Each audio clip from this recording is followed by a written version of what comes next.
Hi friends, welcome to கடாய் சமையல். இன்னைக்கு நம்ம ரொம்பவே ஹெல்தியான அண்ட் ரொம்பவே டேஸ்டியான கேரட் சட்னி எப்படி செய்யறதுன்னு தான் பார்க்க போறோம். இது வந்து இட்லி தோசை கூடலாம் தொட்டு சாப்பிட்றதுக்கு ரொம்பவே சூப்பரா இருக்கும். அந்த ஹெல்தியான கேரட் சட்னி எப்படி செய்யறதுன்னு பார்க்கறதுக்கு முன்னாடி நம்ம சேனலை இப்போ தான் ஃபர்ஸ்ட் டைம் பார்க்குறீங்கன்னா மறந்துடாமல் சப்ஸ்கிரைப் பண்ணிக்கோங்க.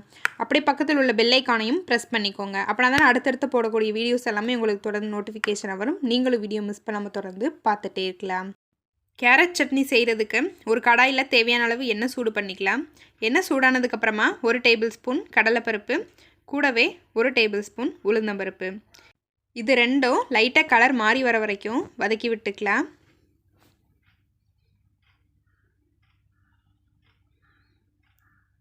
இப்போ பார்த்தீங்கன்னா லைட்டாக கலர் மாறிடுச்சு. இது கூட ஒரு 10 சின்ன வெங்காயம் வந்து கூட சேர்த்துக்கலாம்.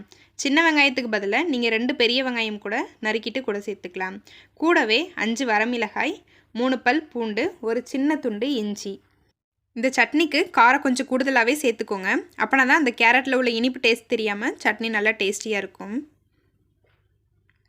இது ஒரு 5 நிமிஷத்துக்கு நல்லா வதக்கி விட்டதுக்கப்புறமா ஒரு மீடியம் சைஸ் தக்காளியை நல்லா கட் பண்ணிவிட்டு கூட சேர்த்துக்கலாம். கூடவே ஒரு 150 கிராம் இருக்கிற மாதிரி கேரட்டை சின்ன சின்னதாக கட் பண்ணிவிட்டு கூட சேர்த்துக்கோங்க.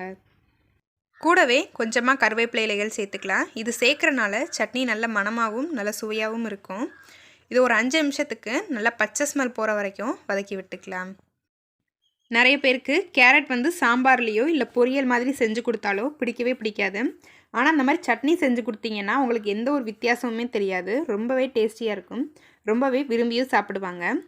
கண்டிப்பாக எல்லாருமே ஒரு தடவை ட்ரை பண்ணி பாருங்கள். இப்போ பார்த்தீங்கன்னா கேரட் எல்லாமே நல்லா வதங்கிடுச்சு. இது கூட நான் ஒரு சின்ன துண்டு தேங்காவை நல்லா பல்லாக நறுக்கிட்டு கூட சேர்த்துக்கிறேன். தேங்காய் சேர்த்துட்டு வதக்கக்கூடாது. கூடவே சட்னிக்கு தேவையான அளவு உப்பு சேர்த்துட்டு நல்லா அந்த ஹீட்லேயே ஒரு தடவை கலந்து விட்டுட்டு ஸ்டவ் ஆஃப் பண்ணிக்கலாம்.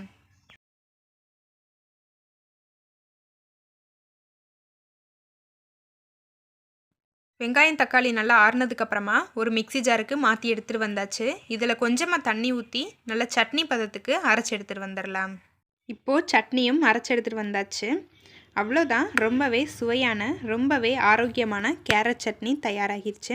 இதுக்கு ஒரு சின்ன தாளிப்பு கொடுத்துடலாம். அதுக்கு ஒரு கடாயில் தேவையான அளவு எண்ணெய் சூடு பண்ணிவிட்டு 1 டீஸ்பூன் கடுகு, 1 டீஸ்பூன் உளுந்தம்பருப்பு, கூடவே 1 டீஸ்பூன் சீரகம், இது 3 பொரிஞ்சதுக்கப்புறமா கொஞ்சமாக பெருங்காயத்தூள் கருவேப்பிலை சேர்த்து தாளித்து கொட்டிடலாம். அவ்வளோதான், கேரட் சட்னி தயாராகிடுச்சு. கண்டிப்பாக எல்லாருமே ஒரு தடவை ட்ரை பண்ணி பாருங்கள். ட்ரை பண்ணி பார்த்துட்டு எப்படி இருக்குங்கிறத கமெண்ட்ஸில் சொல்லுங்கள். இந்த வீடியோ பிடிச்சிருந்தால் லைக் பண்ணுங்கள், ஷேர் பண்ணுங்கள். மறந்துடாமல் கடாய் சமையலை சப்ஸ்கிரைப் பண்ணிக்கோங்க. தேங்க்யூ ஃபார் வாட்சிங்.